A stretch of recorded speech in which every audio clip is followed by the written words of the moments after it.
Hi guys and welcome back. In this video I thought I would ramble on a little bit about some of the issues artists have. For example, one of the first things anyone asks you as soon as they realise you draw, whether they see you in a cafe or in your bedroom or at school, college, or you tell them I draw, the first thing they ever ask you is, "Oh cool, can you draw me?" And then you can just hear a cricket in the background as you go, no. Like, I legitimately don't understand why that's the first question anyone asks, because it's not like they're going to pay you for it. Like, I don't like to assume that everyone's self-centered and has, like, sculptures and paintings, pictures, drawings, like, different styles just surrounding their bedroom walls as they go to sleep and go, I live a good life. And just to help a hint those who do ask, just don't. You're never going to get a response from the artist going, "Oh my gosh, I can't believe you just asked me, we've been waiting for you to do so for such a long time." Not to mention that actually a lot of artists tend to be quite insecure, which is one of the reasons why I guess they learnt to draw in the first place. We spent a lot of time in our bedroom, away from people, or we didn't have friends at school. We were just the loners that no one liked talking to. So we learnt to draw to make our own friends. That was actually a joke. I never learnt to draw to make my own friends. I learnt to draw because I had friends who could, and I was told that I was artistic, and it was a creative outlet. I actually don't know. I just always liked drawing. Almost immediately afterwards, the next question is asked, "Can I have a look at your sketchbook?" Or, "Can I have a look at what you're drawing?" That's a really evasive question to ask. To most artists, their sketchbook is like their diary. It's just full of drawings we don't ever want people to see. It's when we draw, we pour a little bit of our heart in there, or get things out of our mind, and there's just stuff we're just generally not proud of. We don't want people to see. Especially as an artist, we rely on other people's input, and if we get a negative input, it can really hurt. You mean you wouldn't go up to someone who has a diary and ask to read their diary, or just take it out of the hand and read it in front of them? That's just what you consider rude. But for some reason people think, oh, that's something you're meant to look at. Everyone can look at that. Not realising that it is something really personal, and it makes us cringe.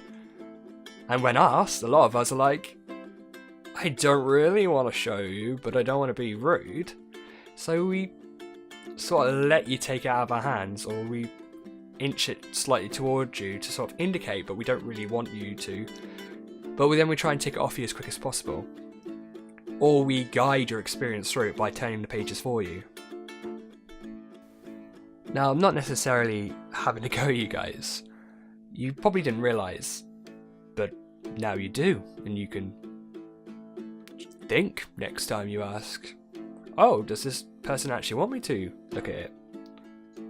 A lot of artists, when they go and study at college, I mean I was the same as well when I studied graphics, we had a school sketchbook and a personal sketchbook.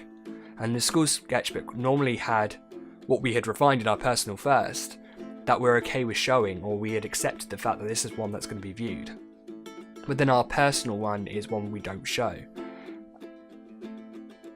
And that, I've got some personal sketchbooks hidden in my room that I don't show anyone. And I don't look at myself because they make myself cringe. I'm like, that's not good. And it's nice to see how far I've come from looking at those pictures and to seeing where I am now. But a lot of times, like, I can't believe I was proud of this, or I can't believe I used to draw like that. Like, we're always moving on to the next best thing. We're never satisfied with our own work. We look at our piece, and no matter how proud we are, like, this is really cool, but I want to be able to draw like such and such, or such and such.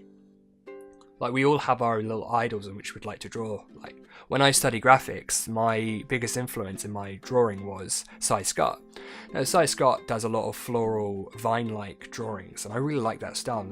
I've got pages full of my personal sketchbook and some of my college sketchbook full of these pictures that imitated, that were heavily referenced from his work.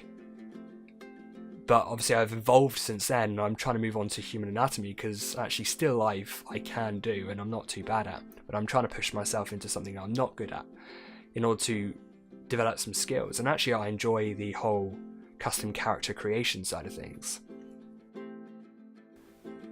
Another thing a lot of artists struggle with, and I mean music artists as well, like when I say artists I mean through music, video, images, whatever form of creative outlet it's art. In some cases poetry, I would consider a lot of poetry forms of art, which they are, like what is music, but poetry with a little bit of a beat and maybe some tunes,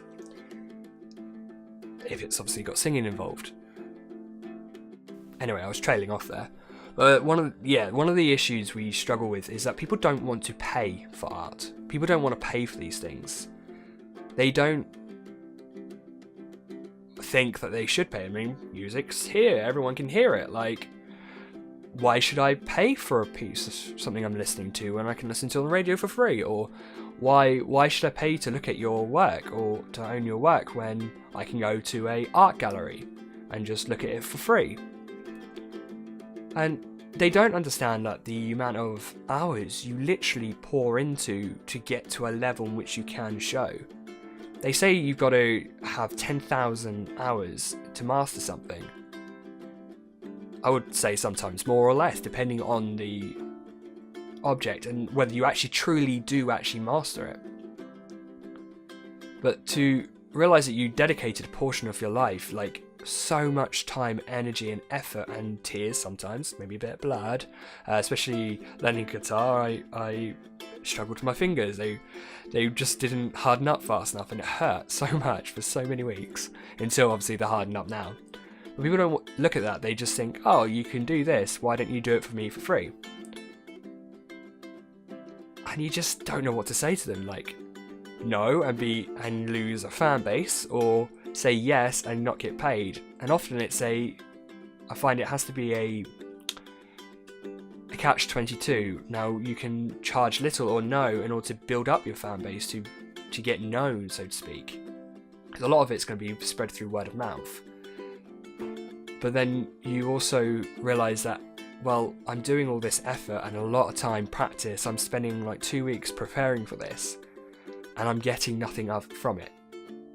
And if you're not going to have a massive fan base, like, I totally agree, you should be like, oh, can I have, I don't know, money for food and petrol for that time, like, because some people have to take time off working full-time jobs as well, just to prepare themselves for an upcoming gig, or to learn new songs, or to write new songs.